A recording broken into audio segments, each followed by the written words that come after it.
بسم اللہ الرحمن الرحیم اللہم انفعنا بما علمتنا وعلمنا ما ينفعنا اللہم الہمنا مراشد امورنا وقنا شرور انفسنا ربنا تقبل منا انک انت السمیع العلیم.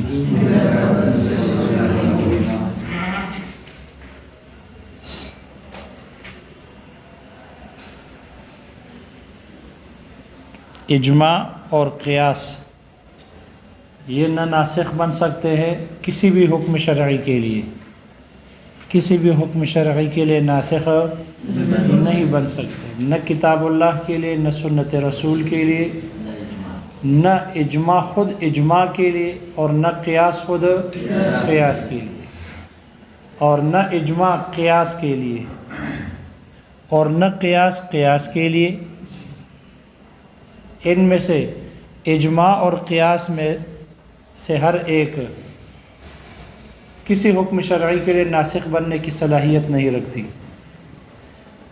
ہمارے احناف حضرات میں سے شیخ عیسی ابن ابان اور بعض معتزلہ اس بات کے قائل ہیں کہ یہ اجماع یہ کتاب اللہ کے لیے اور سنت رسول کے لیے ناسخ بن سکتی ہے، اور مؤلفۃ القلوب سے استدلال کرتے ہیں.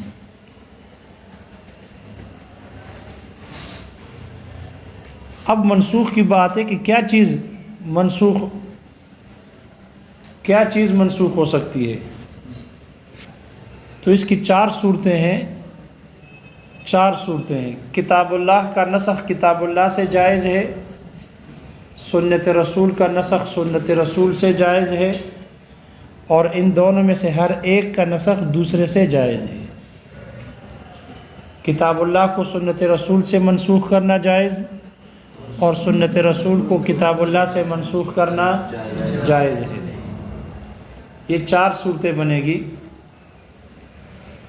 کتاب اللہ کا کتاب اللہ سے نسخ بالاتفاق جائز ہے، بالاتفاق جائز ہے. جیسے کہ متوفی عنہا زوجہا، اس کی عدت سورہ بقرہ میں ایک مرتبہ بیان ہو گئی کہ اس کی عدت 1 سال کے لیے ہے. اللہ تعالیٰ نے فرمایا والذین یتوفون منکم وَيَذَرُونَ أَزْوَاجًا وَصِيَّةً لِأَزْوَاجِهِمْ مَتَاعًا إِلَى الْحَوْلِ، کہ تم میں سے جو شخص مر جائے اور پیچھے ازواج چھوڑ دے تو وہ ان کے لیے 1 سال تک کے متاع کی وصیت ہے، وصیت کرے 1 سال کے متاع کی. تو 1 سال کی عدت اس آیت سے واجب ہوئی. متوفی عنہا زوجہا کی عدت 1 سال تھی. پھر سورہ بقرہ ہی میں دوسری آیت نازل ہوئی اور اس سے پہلے والے حکم کو منسوخ کیا، اور وہ ہے والذین یتوفون منکم ویذرون ازواجا یتربصن بانفسہن 4 اشہر و10. اس سے 4 مہینے کی عدت، 4 مہینے اور 10 دن کی عدت واجب ہوئی. تو اس دوسری نے پہلے والی عدت کو کیا کر دیا؟ منسوخ کر دیا. دوسری والی اس کے ناسخ بن گئی. اب متوفی عنہا زوجہا کی عدت 4 مہینے 10 دن ہے، یہ ناسخ بن گئی اس کے لیے. 1 سال کی عدت کے لیے یہ ناسخ بن گئی. تو یہ کتاب اللہ کا نسخ کتاب اللہ سے. سنت رسول کا نسخ سنت رسول سے شارح کہتے ہیں اس کی 4 صورتیں بنتی ہے. یہ جو سنت سے نسخ کیا جاتا ہے کتاب کا، اس سنت سے مراد سنت متواترہ ہے، کیونکہ سنت مشہورہ سے نسخ جائز نہیں، اور سنت احادہ سے سنت خبر واحد سے بھی اس سے بھی نسخ جائز نہیں. تو سنت سے مراد سنت متواترہ ہے. سنت سے نسخ اس کی 4 صورتیں ہیں. متواتر کو متواتر سے منسوخ کرنا، متواتر کا نسخ متواتر سے، یا خبر واحد کا نسخ خبر واحد سے، یا خبر واحد کا نسخ خبر متواتر سے سنت متواترہ سے، اور یا سنت متواترہ کا نسخ خبر واحد سے.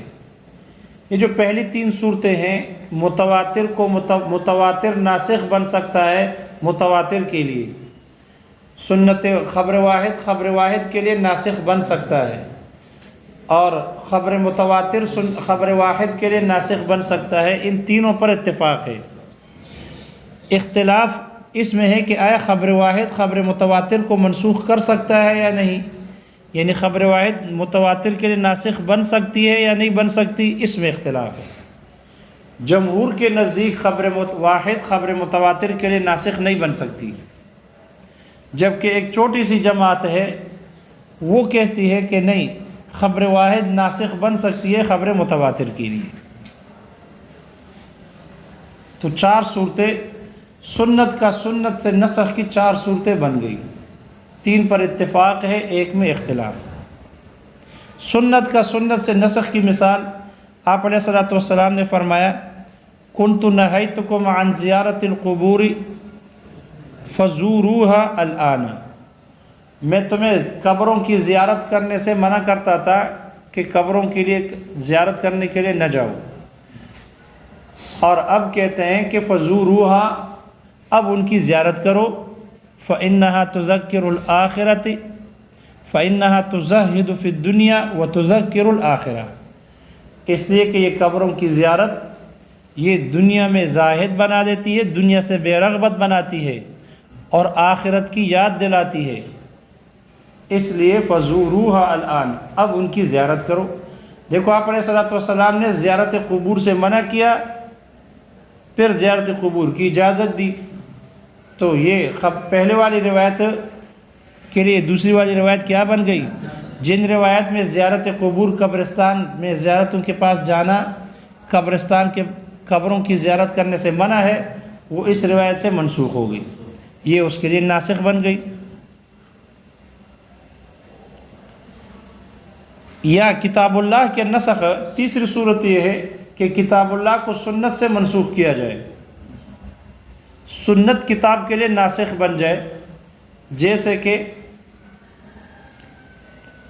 اللہ تعالیٰ کا فرمان ہے آپ علیہ الصلوۃ والسلام کے بارے میں، اللہ نے فرمایا لا یحل لک النساء من بعد، اس کے بعد آپ کے لیے عورتیں حلال نہیں ہیں، یعنی 9 شادیوں کے بعد پھر آپ کے لیے عورتیں حلال، من بعد اے من بعد التسع، 9 شادیوں کے بعد 9 نکاحوں کے بعد آپ کے لیے عورتیں حلال نہیں ہیں۔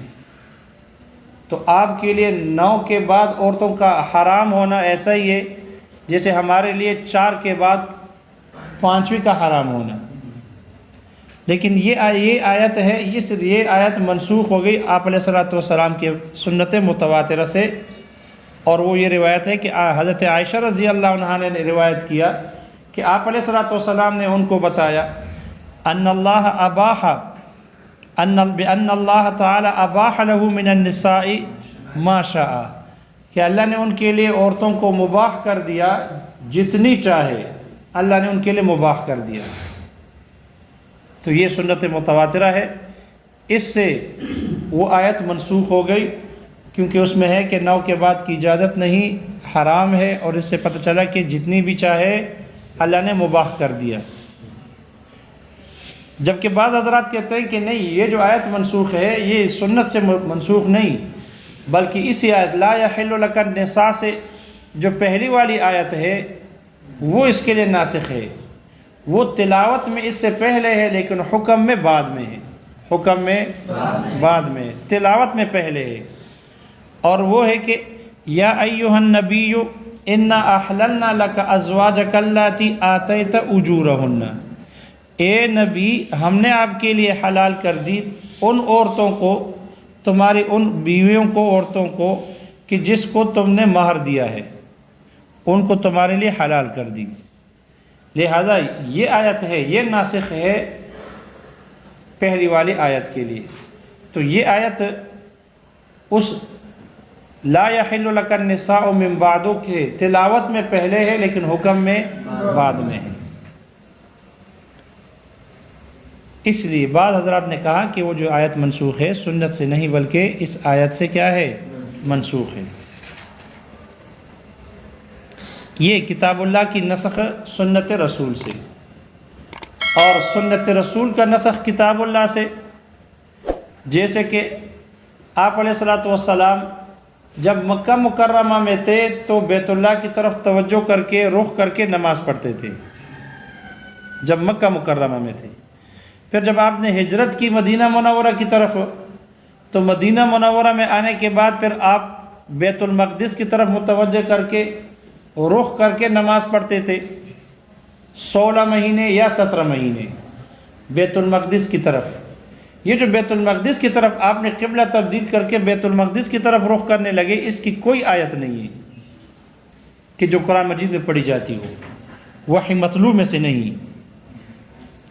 تو پھر یہ وحی غیر مطلوع ہوگی، اس لیے کہ خانہ کعبہ کو چھوڑ کر بیت المقدس کی طرف رخ کر کے نماز پڑھنا یہ نص سے مطلوع سے ثابت نہیں ہے، وحی مطلوع سے ثابت نہیں ہے، لہذا یہ سنت سے ثابت ہے۔ جب سنت سے ثابت ہے تو اس میں یہ دو احتمال ہے۔ اس میں یہ احتمال ہے کہ ہو سکتا ہے کہ یہ وحی مطلوع سے ثابت ہو، اور وہ وحی تلاوت بھی منسوخ اور حکم بھی منسوخ، تلاوت بھی منسوخ ہو گئی اور حکم بھی منسوخ ہو۔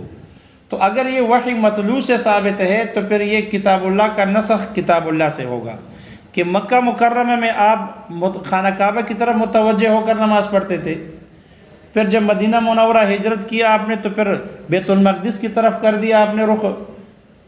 اگر یہ قرآن سے ثابت ہے، ایسے وحی سے ثابت ہے کہ جو مطلوع ہے اور اس کی تلاوت بھی منسوخ ہو گئی، حکم بھی منسوخ ہے، تو پھر یہ کتاب اللہ کا نسخ کتاب اللہ سے ہوگا، کتاب اللہ کا نسخ کتاب اللہ سے ہوگا۔